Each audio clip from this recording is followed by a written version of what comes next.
உமர எங்க போற?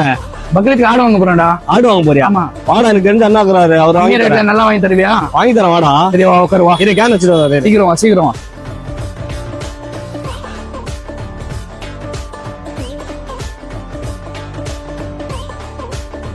ஹலோ அண்ணா, என் ஃப்ரெண்டு ஒருத்தன் ஆடு வேணும் கேட்டிருக்காண்ணா.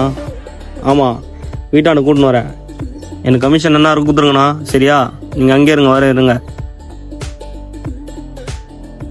வாடா உட்கார்றா. போலாமா? போகலாம் சீக்கிரமா. மச்சான் நல்லதா வாங்கி ஒரு ஆடு ஒண்ணு. வாடா, நம்ம அண்ணா தான்டா, நல்லா கொடுப்பாரு. நான் ஆள் வந்துடுவோம் பாருண்ணா. பாப்பா நான் நல்லதா ஒரு ஆடு காட்டுங்கண்ணா. எப்படி நல்லா மீடியமா வேணுமா இல்ல பெருசா வேணுமா? இல்ல குர்பானிக்காக நல்லதா காட்டுங்க. ஃபர்ஸ்ட் கிளாஸா இருக்கு, வாங்க. இவனை பாருங்க, இவன் பேரே சிங்கக்குட்டி.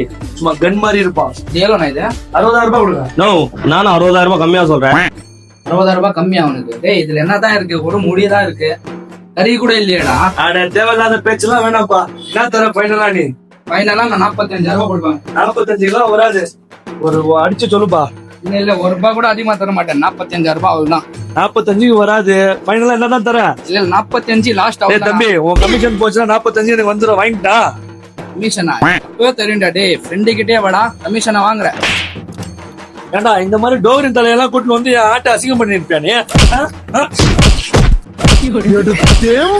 ஓட்டம் மார்க்கெட் கூட நான் பாக்கலையே.